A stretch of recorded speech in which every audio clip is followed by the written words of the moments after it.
Jim Schwartz speaking today, the Eagles defensive coordinator. Also, Carson Wentz speaking at the podium as well, plus a few players available too. Our guy always available, that's John McMullen, our 97.3 ESPN Eagles insider and national football columnist for FanRagSports.com. And day number 2 in the books. Johnny Mack, how you doing, pal? How are you guys? We're doing well, thank you. And I know this, first and foremost, don't take those times literally, boy, I'll tell you. 10:40 yesterday, I'm looking for Doug Peterson. 10:40, 10:42, 10:44, 10:45. Peterson steps to the microphone. So today, I set an alarm on my phone while I'm working on my Genie box and doing some stuff. Actually, full disclosure, I was looking for my 3 from the Guys stories. And the next thing you know, I see a tweet pop up from Teron Davenport, some blah, blah, blah, Schwartz. And I go, uh-oh, guess he's talking now. So then I open up the window, and there he is. Did he start talking early? Was it earlier than 10:40? You know, I don't even know, to tell you the truth. I didn't check my watch when he came out. But Jim is sort of one of those guys, as soon as practice is over, you might see Doug meander. And you know, Doug's got a bigger job, so understand that part of it, whereas Schwartz will make a beeline to the media tent because basically he wants to get it over with as quickly as possible. So I think that's part of it. But it's, you know, he was pretty we got the good Jim Schwartz today. It was pretty jovial, made a crack about the weather, and that's good Jim Schwartz. I get a feeling as camp goes on and he gets to watch his cornerbacks, we might get salty Jim Schwartz at some point. Yeah, and I'm glad you brought up the corner position because we knew that would be in focus. Now, he did have some nice things to say about Ron Brooks coming back from injury, but obviously corner is such a area of emphasis and focus from the media to Schwartz, from the outside observers on how this football team will be.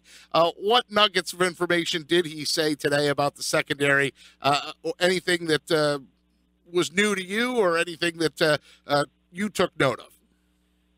Not really, but if you know Jim, you kind of know just by Jim Schwartz speak. You know, he's worried like everybody else is, and when he talks about we'll see, and he mentions open-ended type things, he realizes there's not a lot proven at that particular position on this team. So he understands it's something you got to monitor closely, and I think the early health of Ron Brooks is the key storyline to that because he's farther along, I think, than most people thought he would be this early in camp. And he spoke in the locker room after practice and said he's a full go. So when they do put on the pads for the first time, Ron says he's going to be able to do all the work that everybody else can do. I still think the Eagles are going to be cautious with him, but it's certainly a good development that he's feeling good and he's ready to go because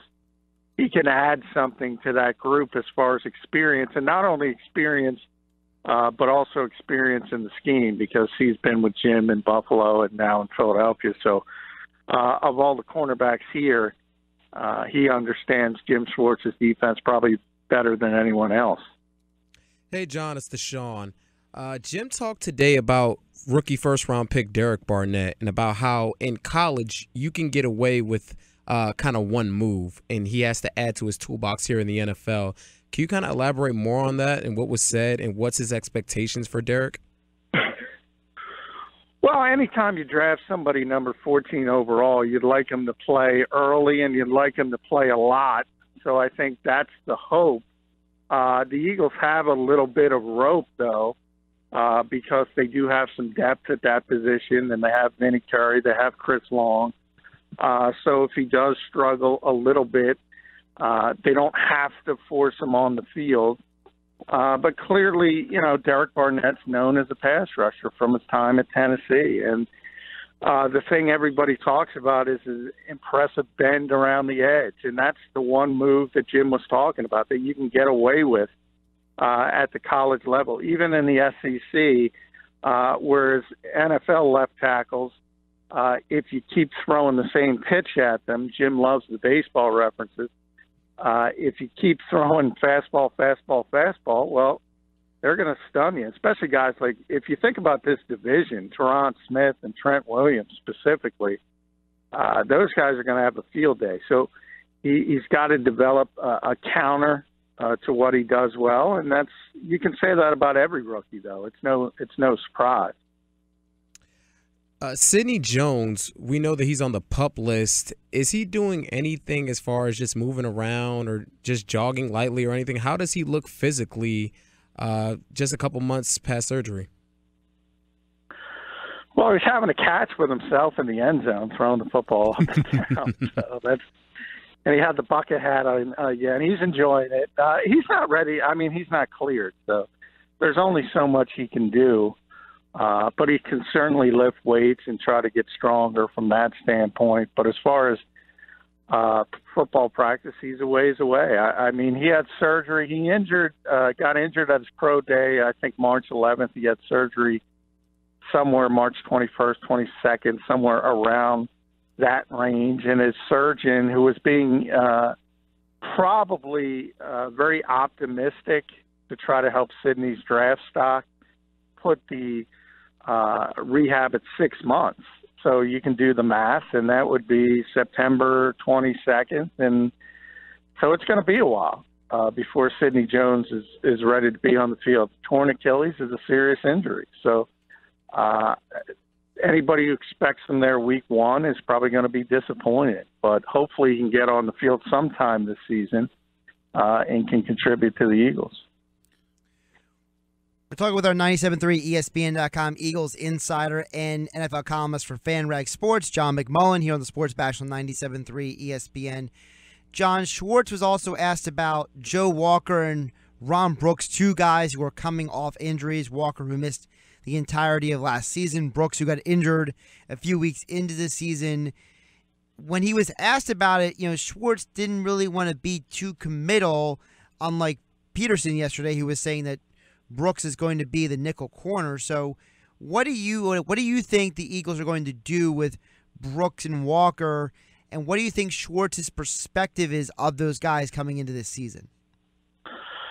Well, if you know Jim at all, he doesn't take off-season work all that seriously. He doesn't even take the first couple of days of training camp all that seriously, and he always kind of says you got to wait to see the pads on. And those guys are ahead of schedule, especially Brooks, maybe not Walker, who the Eagles had hoped would be ready to do a little bit more by minicamp.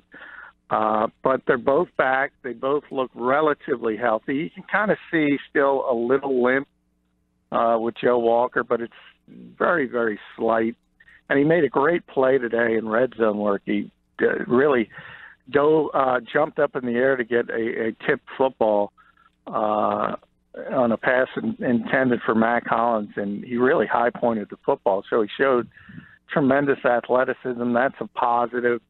But you're right about Doug. I mean, he kind of intimated that Ron Brooks is the nickel cornerback if he's healthy. And I think Jim's mentality is we don't know if he's healthy because we haven't seen him with the pads on. So I think that's sort of the dichotomy between the two. They're not necessarily differing views because I think it's pretty clear Jim Schwartz is pretty comfortable with Ron Brooks. So if he's able to prove that he's 100% healthy, he is probably going to be the nickel back.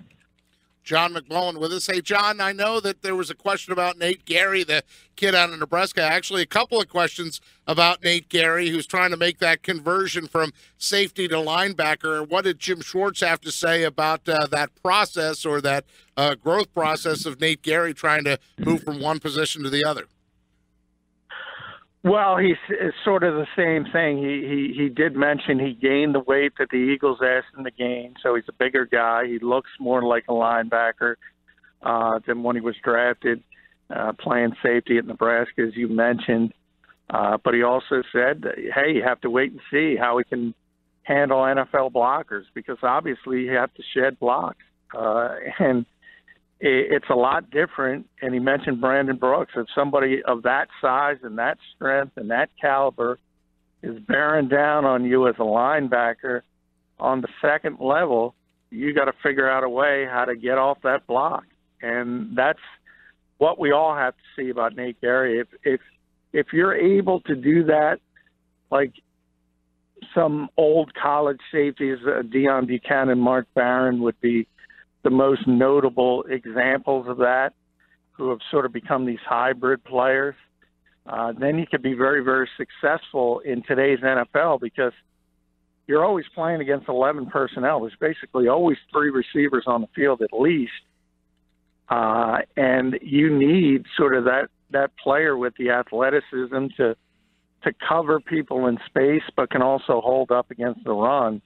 And that's what it's all about for Nate Gerry. Can you hold up and run support? And we'll see how that develops. Carson Wentz also speaking today as we visit with John McMullen, our 97.3 ESPN Eagles insider. And I think, John, you asked him about the difference between year 1 and year 2 and timetable and stuff. But you have an article up on our website right now. You can check it out at 973ESPN.com, the Fargo Follies. And I guess I saw those sound bites when they were still in Fargo. There were some sound bites that came back about the 4.5 hours to play golf and stuff. But looks like everybody's pretty relaxed and happy, and it's all happy-go-lucky for now, right, John? Yeah, and Carson confirmed that his receivers are not very good golfers. And I got to talk to Shelton Gibson and Marcus Johnson after practice, and they copped to it. And Marcus was described as the worst golfer of the bunch. So you're not going to be taking him out anytime soon, Pete Thompson. But they had a lot of fun with it. And it's, to me, that thing, and everybody does it now, where the quarterbacks get together with his receivers before training camp. They talk about being football related. It's more about building up a camaraderie, a bonding experience. And I think it went very well from that standpoint. A lot of guys went to Fargo. Obviously, that's not the place they would probably prefer to go on vacation or even a work vacation, but they wanted to do it because they like Carson Wentz, and I think from all hands it was successful. John, on to the national scene. News broke from Ian Rappaport last night about Robert Griffin III getting a tryout today with the Los Angeles Chargers. First part question, why sudden interest now? And is this a logical spot? I mean, do you see him really making this team or getting a contract at all? Well, I think ultimately he can certainly still play in this league, certainly as a backup.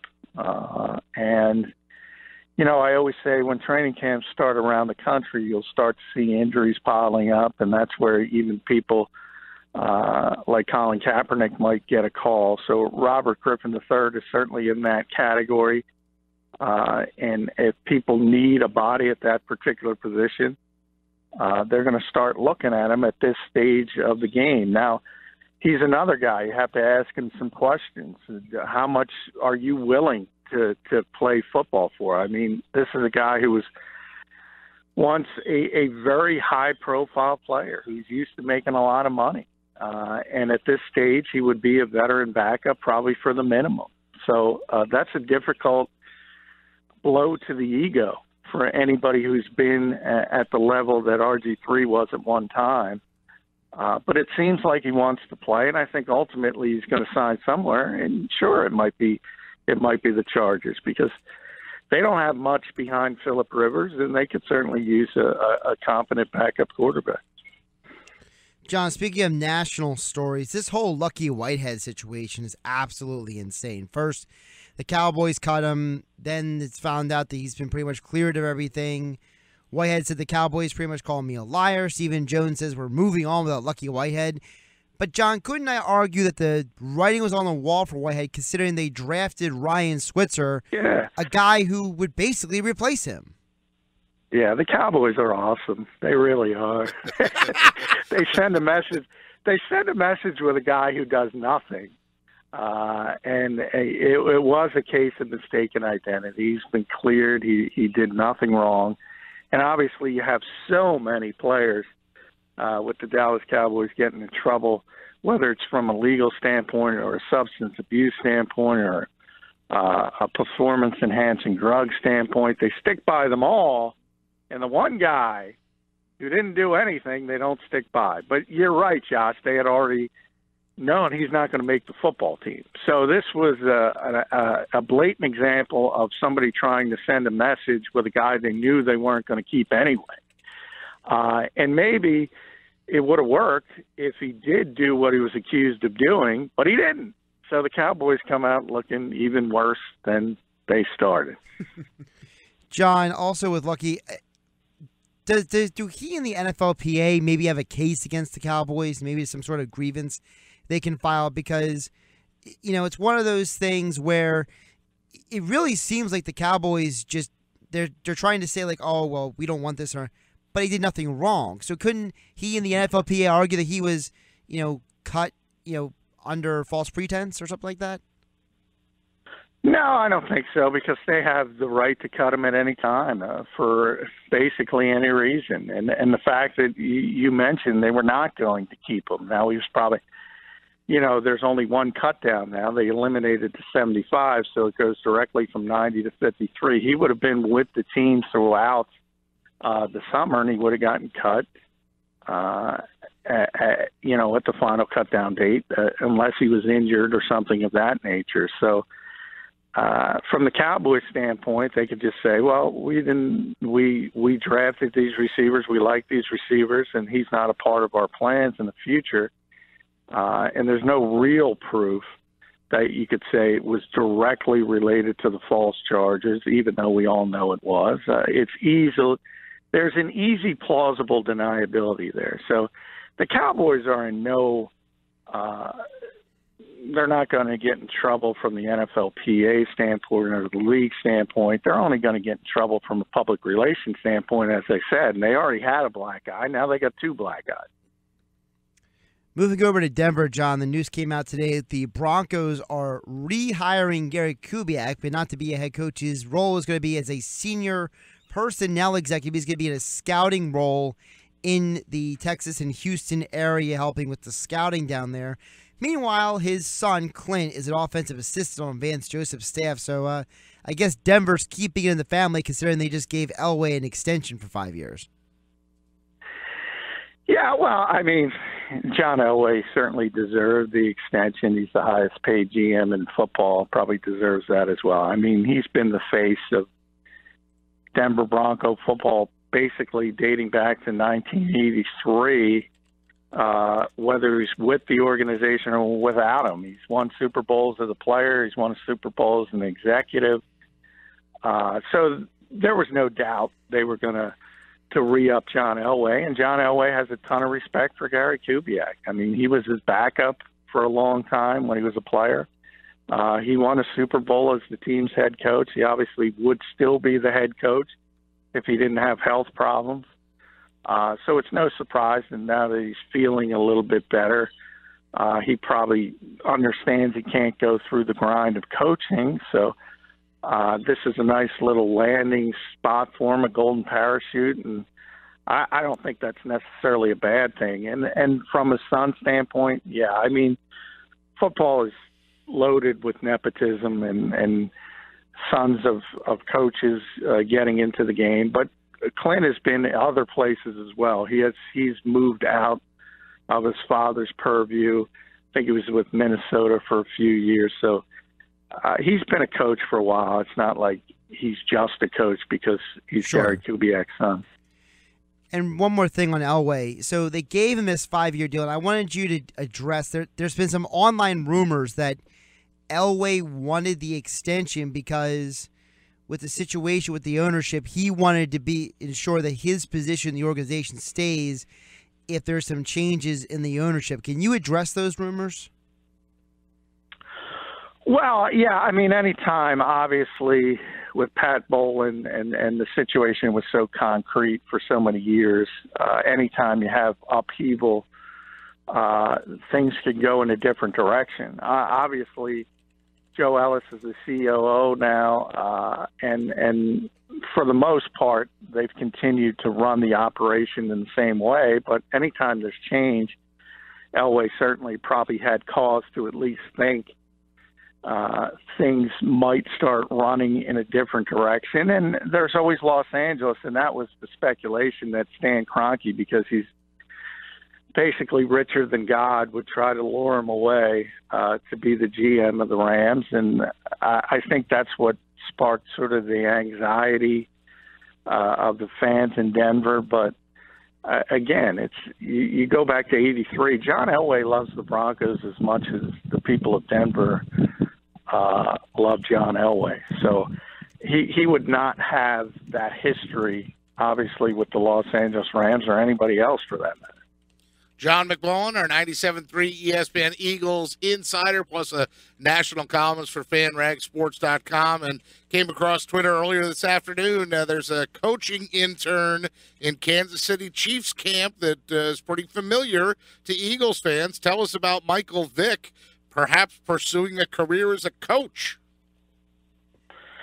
Well, yeah, there's a lot of ex-players that you'll see around the league take internships, and it's a good way to sort of formulate if you want to take on that as a profession. It generally doesn't happen with high-profile players like Michael Vick because coaching is such a grind. But you know, he had his legal issues. We all know he lost a lot of his money. So he's not a guy who can just rest on his laurels from his playing days from a financial standpoint. So I think it's a good step to see if you want to get involved with the profession. And it's not for everybody, but I think certainly Michael is a very intelligent guy. He's got a lot to offer. And I think he communicates well. So if he wants to do it, I think he'll have every opportunity to do it. He's John McMullen, our 97.3 ESPN Eagles insider. And, John, if you're asking about guys about their golf game today, I fully expect in the next couple days to learn more about this rugby star. There is an article up on our website now, and you have in Canada. Right, a few details that, no, I want you to fly to Canada, and I want you to get the scoop. Got to get his work visa. He still can't get in. Well, you know, it's an interesting story, obviously, for training camp because he's got a lot of athleticism. He's 6'5", 265, but incredibly raw player. Hasn't played football since high school, so his ceiling for him is probably the practice squad if he shows something. So I don't think people should get too excited, but in the dog days of August, it'll be a nice little story because he's probably going to make some kind of one-handed catch like he did on YouTube in training camp, and everybody's going to go wild for about 24 hours until they realize he's got no idea how to line up or block. We'll see how that. Adam Zaruba is the guy's name in case you want to go to YouTube and look up that catch that John is talking about. John will be back with us again tomorrow. Thank you, sir. We appreciate it. You'll be back with us again tomorrow in the 4 o'clock hour as you are each day. Frank Reich talks tomorrow, so that's day 3 of Eagles training camp. And, of course, every day we check out with John McMullen at this time to find out the latest on all things Eagles. Thanks so much, Johnny Mac. All right, thank you, guys.